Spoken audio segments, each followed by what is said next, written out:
Hey, beautiful star beings. This is Megan Mermaid, and I am a galactic guide and channel for galactic consciousness.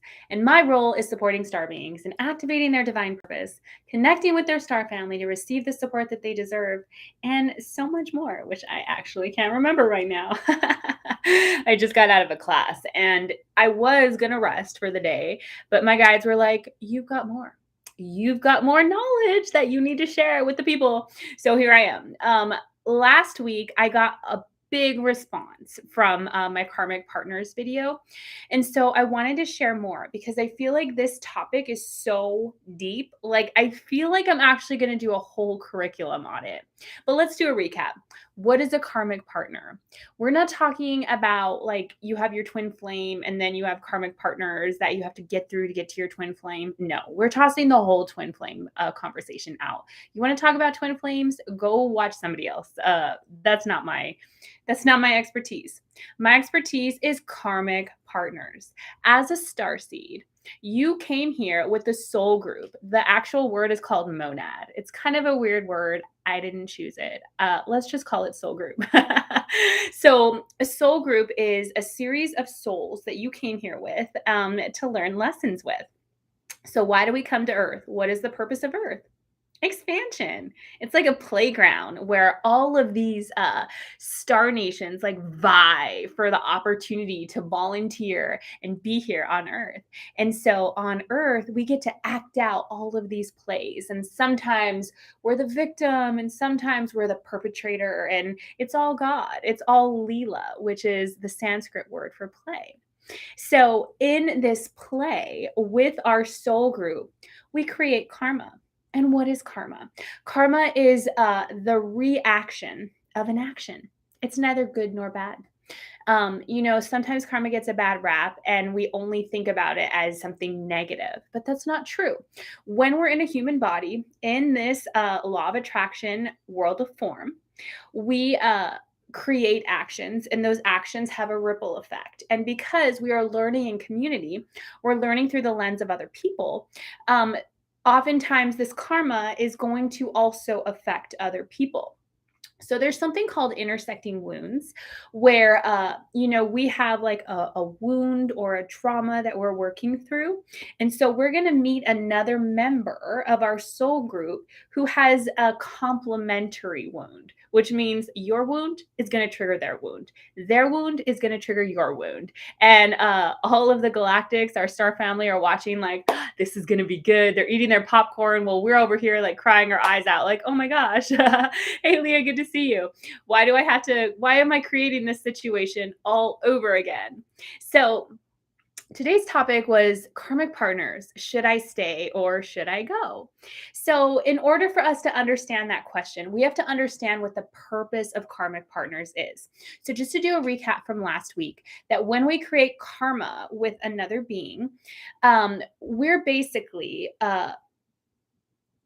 we're here to neutralize that karma. So we'll keep meeting them, maybe not in every incarnation, but we'll meet them again. And this person will feel familiar. It'll feel like you're magnetically drawn to them. It'll feel like, oh my gosh, I'm so conscious. It's like time stops when I'm with them. Right. And then, like, all of a sudden, then like the other shoe drops and like the trauma comes up. And it's like, oh shit. Yeah. Now I remember why we met, especially if it was a intimate connection, because when you create sexual intimacy with a member of your soul group, you create what is called a Horus, and the Horus is an actual separate entity of that relationship, the energy of that relationship.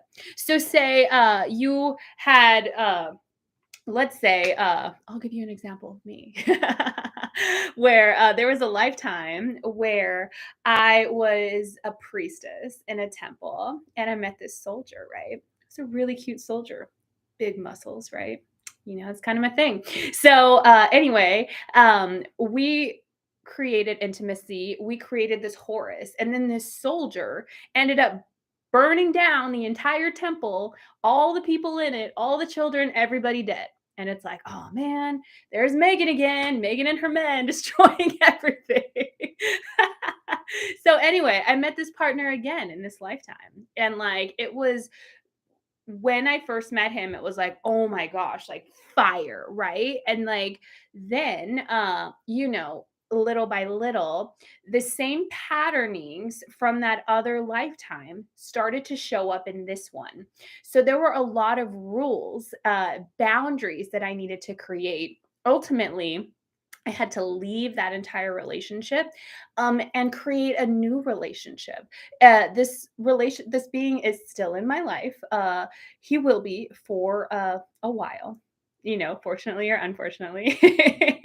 But the thing is that like we were able to neutralize that karma, and so that lifetime collapsed, and like all the people that died actually didn't die because it's all play, it's all Leela. We're all just learning. So even if you're like, Megan, what the fuck are you talking about? Don't worry about it. Just follow along, okay?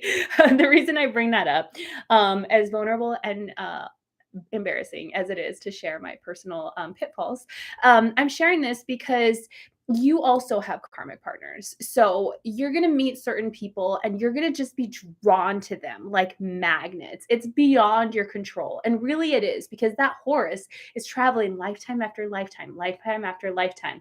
I need my completion, right?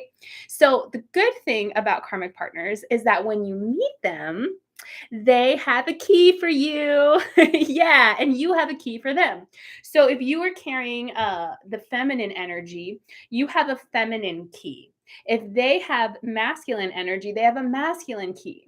So when you come back together, you're going to share your keys. You're going to share like this aspect of information. So for example, in the soldier past life, that person, although maybe they weren't the person for me in this lifetime, they had certain characteristics or certain traits that could be helpful for me. For one, physical strength, right? And so by creating this connection in this lifetime and finding them again, I was able to get that key, where they got a key for me. Who knows? I have lots of gifts. Maybe they got lots of keys. So Leos are so humble, right? But anyway, so okay, we get keys, right? We get good things, but there's also that shadow, right? And so the thing is that when you meet a karmic partner, it's almost like it becomes super like consuming. It could even feel like obsessive, right? And then there comes a point where one partner or two is like, oh my gosh, this is too much. This is too triggering. And we start to back away, right? And then it becomes like this whole like push or pull thing. And then you got to figure out, okay, can I neutralize this karma with this person? Or do I need to clear it myself? So, what is karmic neutralization? It's getting to a space that's neither like charged in a negative way or charged in a positive way. So if you're feeling super charged by someone, like, oh my gosh, I'm so drawn to them, or oh my gosh, they make me so mad, right? That's not neutral, right? It's like one or the other. And that's taking you out of your sovereignty. So, to get to a space of neutrality is where you can thank them for the lesson, recognize that they're just God. Maybe they're God in a very attractive package, but like they're still God, you're God. And like, and what I mean by your God is that we're all just God in costume, God just dressing up as all of these parts. Watch other videos or check out my Starseed 101 journey for more info on that. But so when you discover that this connection becomes addictive, obsessive, when you start like feeling like those chemicals, like, oh my gosh, like I haven't heard from this person, or what are they doing? Or you start to step out of yourself, that's when you know you're in the space of this is unhealthy. This is not productive way of being. And in order to be with a karmic partner, you can neutralize the karma and you can stay with that partner afterwards. It's not like you're just going to meet and like learn this lesson and then it has to be over. Once the karma is neutralized, you can continue to have a relationship with that person, but both beings need to be at a level of consciousness in order to do that. Because if you're choosing a karmic partner, they're going to mirror back to you all of the things that you still need to work on in yourself. How fun is that mirror? When somebody's looking at you and they're mirroring back unworthiness, shame, self sabotage, unhealed inner child, right? Crazy, naughty Lilith running around. Like there's all sorts of things that we're working on within ourselves. So, uh, there's going to be a point where you got to figure out, is this dynamic healthy? If it's not healthy, sweetie, and I get it. You're like, but I feel so much, or they're so this, or they're so that, or in the beginning it was so great. You know what? The whole topic of narcissists and empaths, it's karmic partners. It's not that they're narcissists. It's not that you're an empath. It's just that the two of you are bringing up all your shit, right? And one or both of you are playing these roles. They're archetypes, just like Carl Jung talks about. There's all these archetypes. So we're just literally playing out certain roles. Nobody's good or bad. We're just playing them out for the purpose of expansion. And because we've chosen as a collective to expand through suffering for a long time, we're just cleaning that shit up now. That's what's happening. Okay. So in that moment, you got to figure out, okay, everything that I think this person is giving me, I got to start giving to myself. So maybe it's like, I want to feel appreciated, or I want to feel adored, or I want to feel validated, or I want attention. Whatever you think you're getting from this connection, you got to come back to you and you got to start giving it to yourself. Then you've got to create boundaries. So, for example, if they're not talking to you, but they're watching your story every day, they're in your energy. They don't deserve to be in your energy if they're not treating you accordingly in other areas of life. So it creates this energetic leak. It creates re traumatization. It strengthens that Horus. You want to meet that partner again, or do you want to clear this shit now? If you want to clear this shit now, you got to do it in a good way. So, what do? You can have some type of an intentional way where you write something down, or you can look at their picture if that doesn't feel creepy to you, or whatever it is. And you just basically say, like, to the universe, to this being, thank you. Thank you for the lessons that you've given me.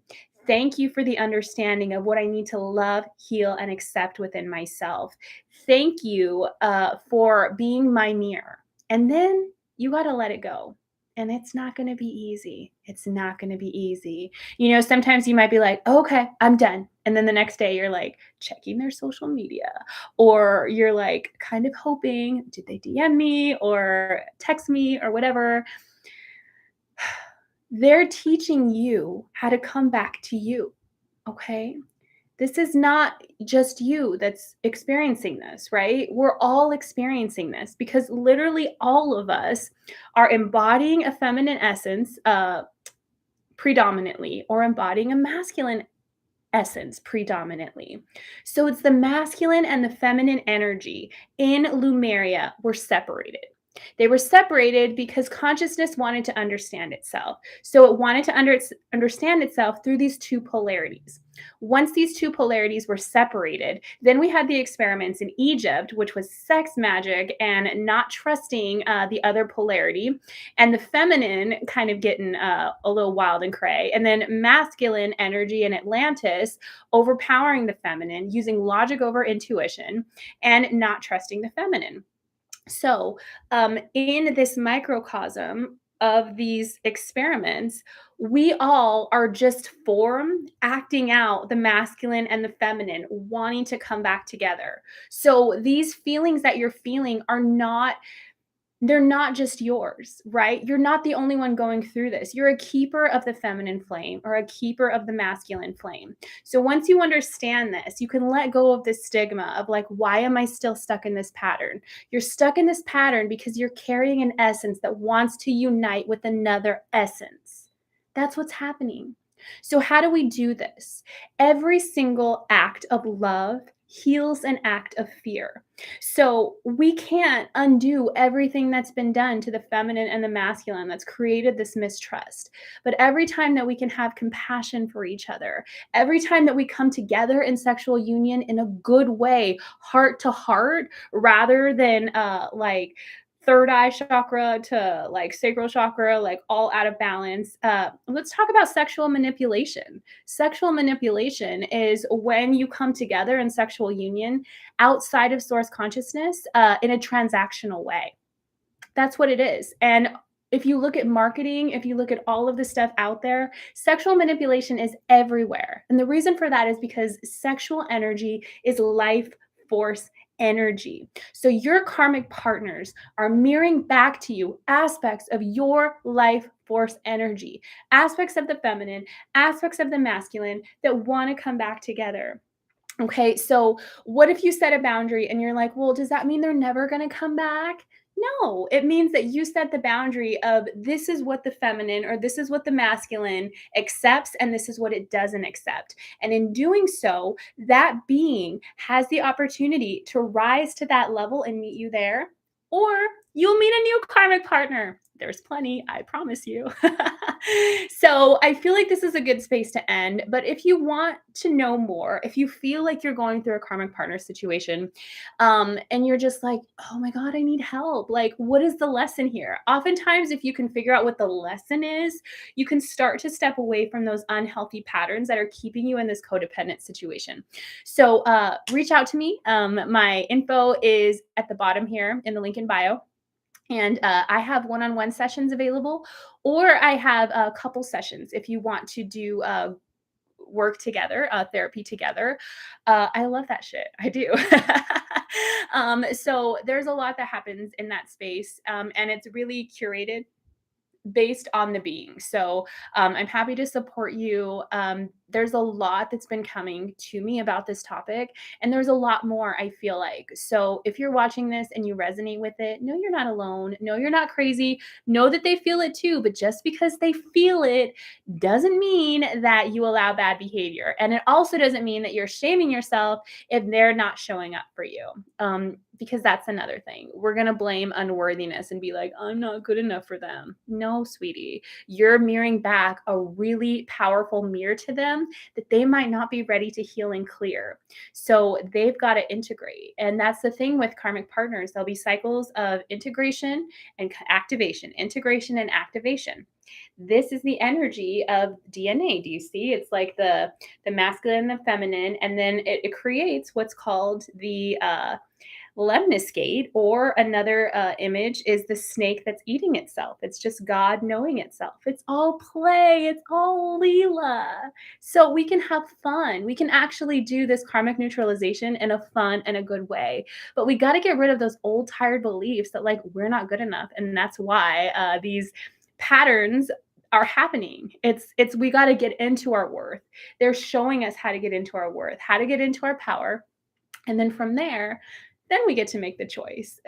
Is this person worthy enough to stay in my life now, or do they need to like go back to those other lifetimes? Well, whatever it is, it's the right choice. So I love you guys so much, and I believe in you, and I trust that whatever you're going through, you've got this, and you're amazing. So reach out to me if you want to book a one-on-one session or free exploratory call to learn more. Also, I'm going to include the link for my masterclass series that just started called Galactic Leadership Training. What's really beautiful about these classes is that they're not in sequential order. You can join at any time. All of the star nations are sharing wisdom, and the Pleiadians are doing a whole masterclass about karmic partners and karmic neutralization. So if you're interested in this topic, totally join it. It's $188 for the whole series, which is like 30 something a class. Like it's super cheap for all the wisdom that's coming through. Like even I was surprised, like, damn, like I didn't even know that. Channeling problems, right? All right. So I'm going to end for today. I love you guys so much. And I'll be back next week on Wednesday for the next live. Have a good evening.